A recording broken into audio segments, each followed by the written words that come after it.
After vanquishing Bird in '87, Magic wasn't done winning.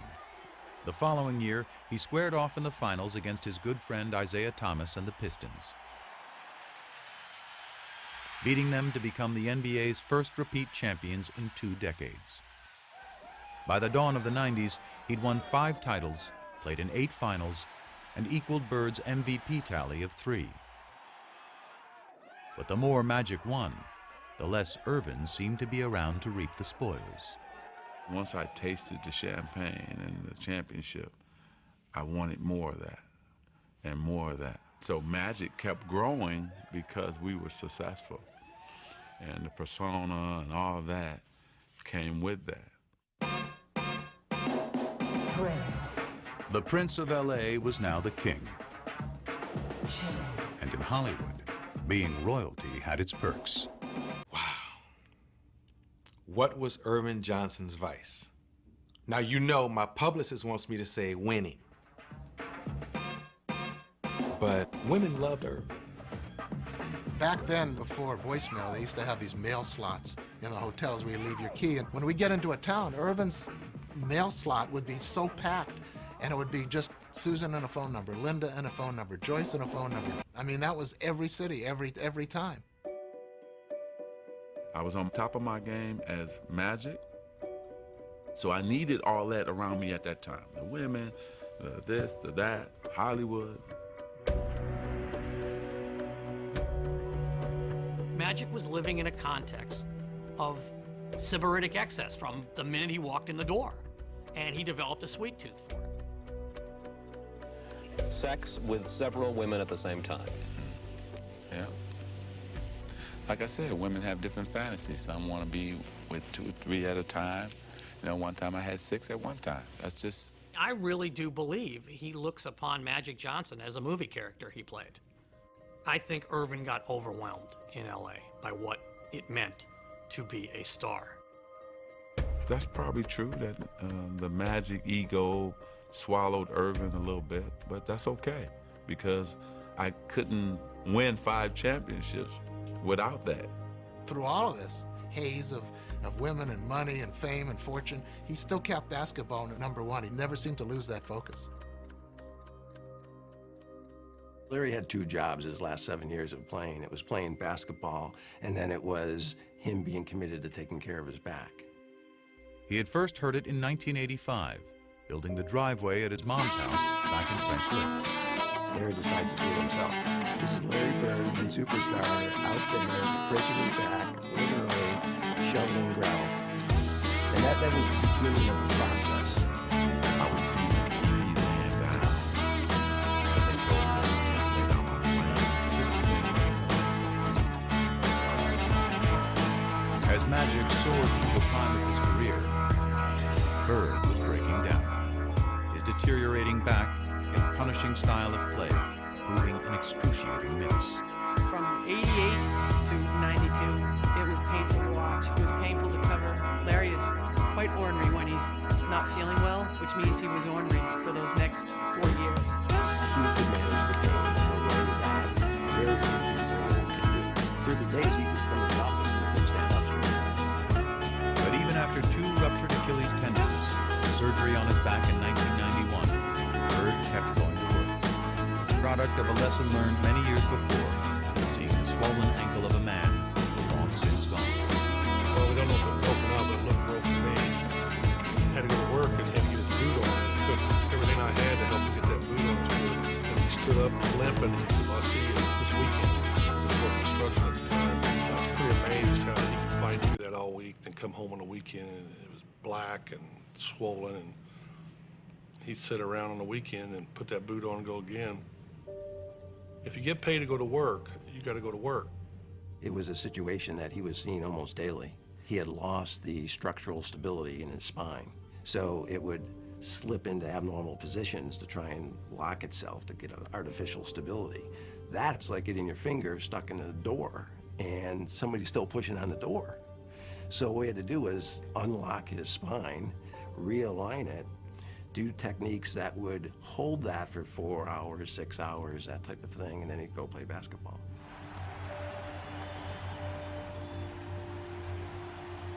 Every time I would play, I was wondering if I was going to be in a wheelchair. Was I ever going to be able to, you know, walk on the beach or hold my kids?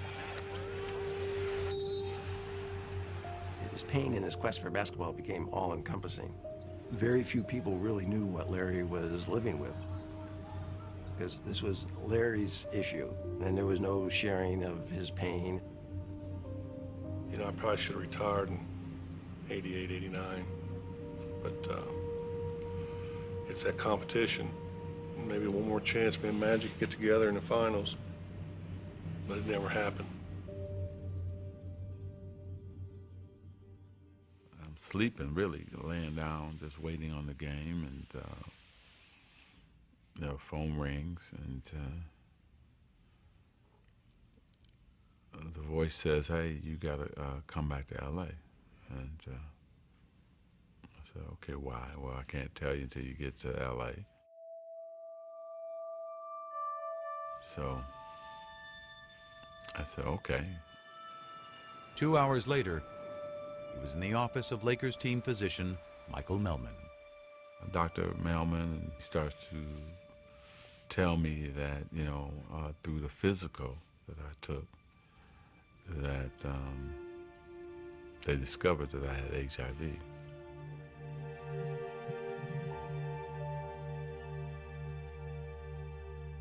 First time ever in my life, I'm such a control freak, right? And do things the right way. I'm out of control. Oh, it was everything. How is it possible? What happened? How did it happen to me? And my mind is racing, you know, and then you're just devastated. Further complicating things, Magic had gotten married just 2 months earlier, and he feared the worst for his new bride, Cookie, who was pregnant with their first child. I don't know what's going to happen with my wife and my baby. I don't know what's going to happen to me. I don't have control of the situation, and I was lost just for that next 2 or 3 weeks. And after Magic learned neither his wife nor his unborn child were infected, he began revealing the news to his inner circle. The phone rang, and it was Magic's agent, Lon Rosen. And he said, "Irvin's looking for you, call him." And I said, "I'll call him when I get to Paramount." And he says, "Call him now." I said, "Lon, I'll call him when I get to Paramount. I'll be there in 20 minutes. And he said, "You got to call him now. Irvin's HIV positive." I remember I was sitting on the bed. I remember standing up at that point. And I said, "How is that possible?" I'm thinking Irvin's gonna get skinny and die. I mean, literally, that's what I thought. Irvin's gonna get skinny and die. The first person I thought of was Larry. I wonder what Larry thinks. The day that I heard about Magic, it just sort of changed my love for basketball. It shook me up. You know, you get that feeling, probably the same type of feeling I had when my father died. He wants to understand why, you know, how can I talk to him? How, I need to speak to him. It was just really important for Larry to talk to him. You know, it's sort of, I don't know. I wanted to hear it from him, probably didn't believe it. Calls me and we're talking, you know, it's just, "How you doing? I heard about it." And you can almost hear both of us with some tears in our eyes. And I'm choked up because he did call me. And, you know, when something happens,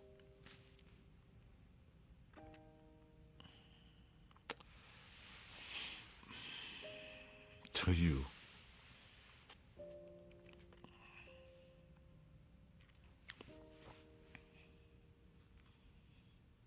and then you find out who really your friends are and people who really care about you.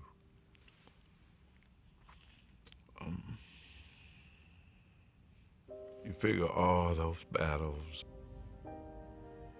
all those things we had to go through as warriors, as competitors, and as men. And here this man says, hey, you know what, man, you're okay. And so that was the greatest moment for me too, you know, to have him check on me and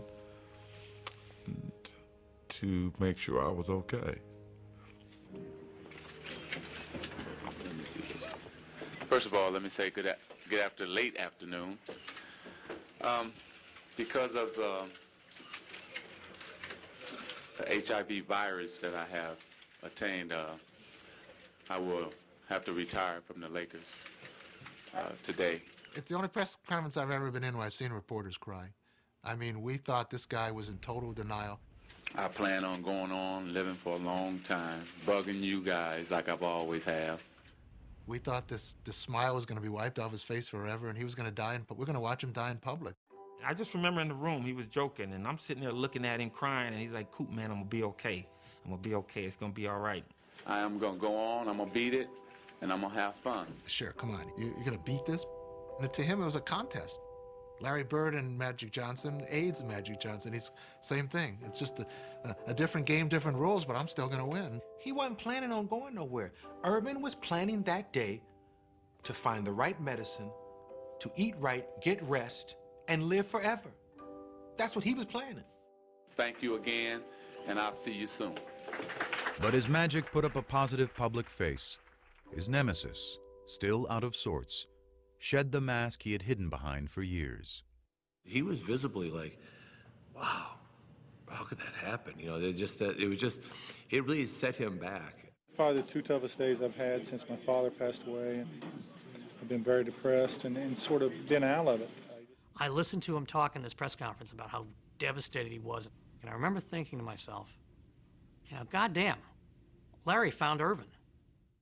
You know, just out of the blue, something like that happening. It's just, I've never had, other than one other instance, and I was hoping I'd never see that again, because I remember how I felt weeks after that. And yesterday was just a sad day.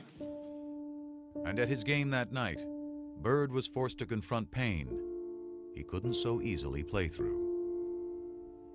Didn't want to be there that night. First time ever. And really last. I remember we played in Atlanta.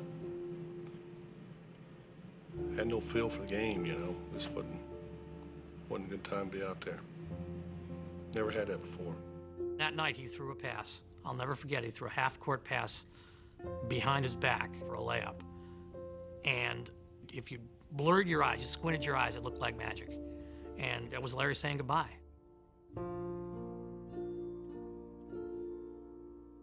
You know, I mean, this competition thing is amazing, what it does to you. What you put your body through and what you do and what you say and how you feel, and knowing that he's not there wouldn't feel right. But I think it's all them years that, you know, what's he doing? What if he's practicing this hard? I bet he shot 500 shots a day and I didn't get 500 in. It's always that mind games. Bird played through the 91-92 season, his last in the NBA. But a part of him was already gone. I didn't check the papers anymore. You know, it didn't matter. I still wanted to compete, you know, but it wasn't the same. It really wasn't.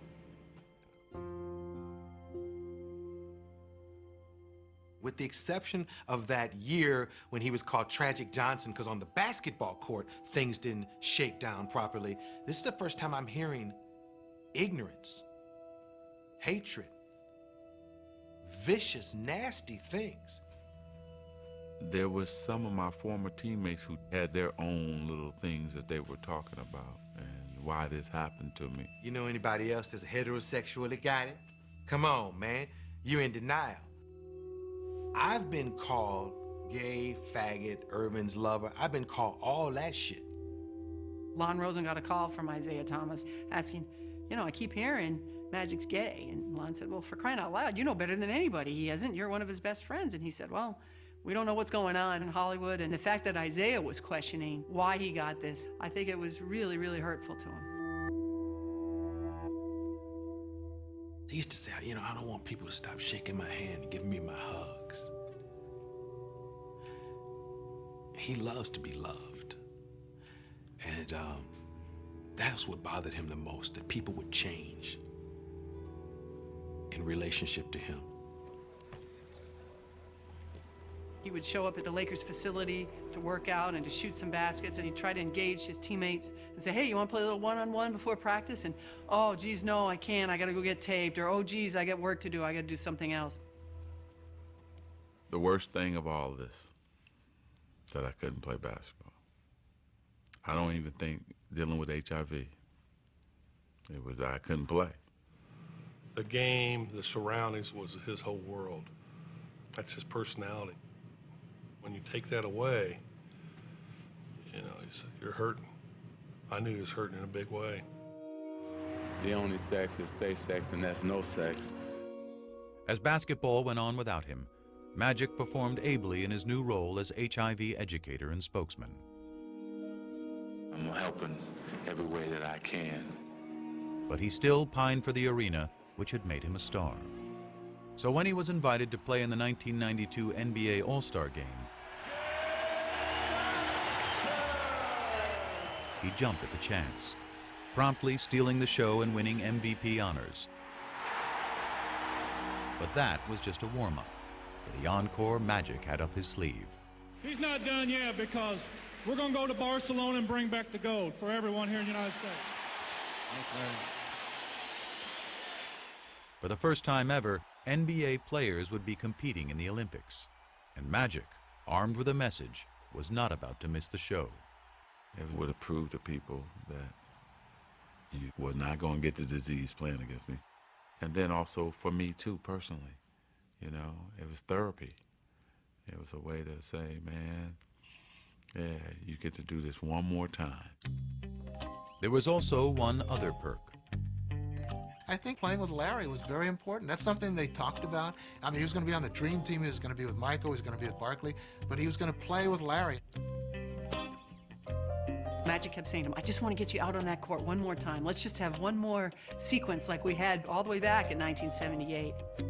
But it was interesting that with Magic being the one that was HIV positive, he felt great. He was in the best shape of his life.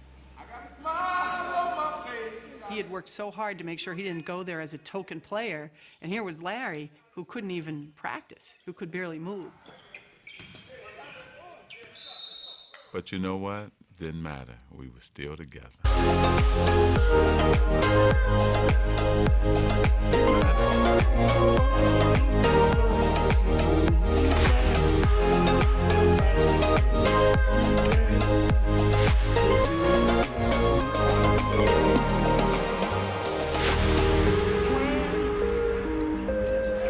And when he got his opportunities, he switched a few. Who's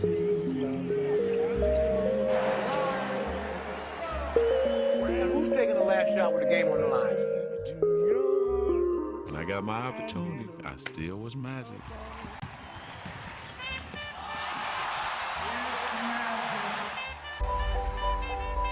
"14 years after they'd first crossed paths, the smiling kid from Lansing and the shy boy from French Lick were happily back together in Barcelona.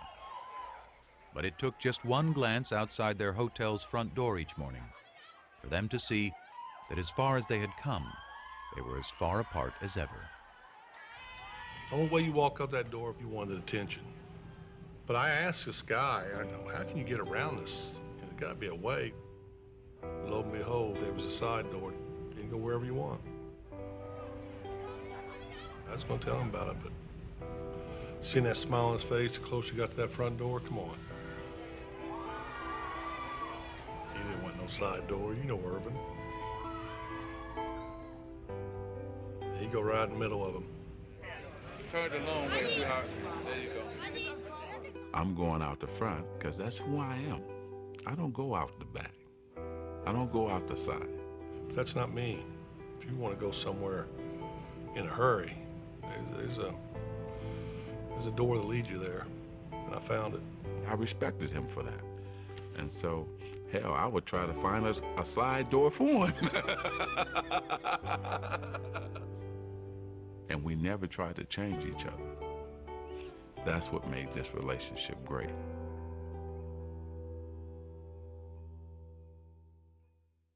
One of my pet peeves always is when people say, oh, Michael Jordan saved the NBA. Bullshit. Bullshit. Magic and Larry saved the NBA. That's who saved the NBA. Magic and Larry. Magic and Larry. Bird and Magic. To the millions who once watched them, now more than ever, they are inseparable. A pair of athletes thrown together by the cosmos to compete. A pair of men who discovered a bond in the midst of that competition. Decades removed from the height of their rivalry, their bond endures. Two impossibly different men with a connection only they can fully grasp. It's almost like a private little club, and only the two of them are in it. And every once in a while, they need to show up to have a reunion and pay their dues to each other.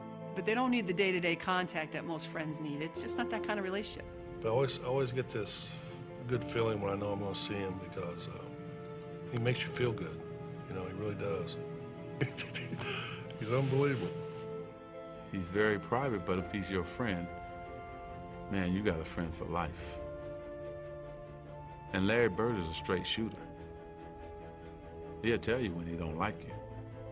That's one thing I wish I could have from him, that he has that I don't have. I wish I had that. I mean, he walked in here, this whole room would change, and maybe that's what I always wanted to be, but I just couldn't.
This has been a presentation of HBO Sports.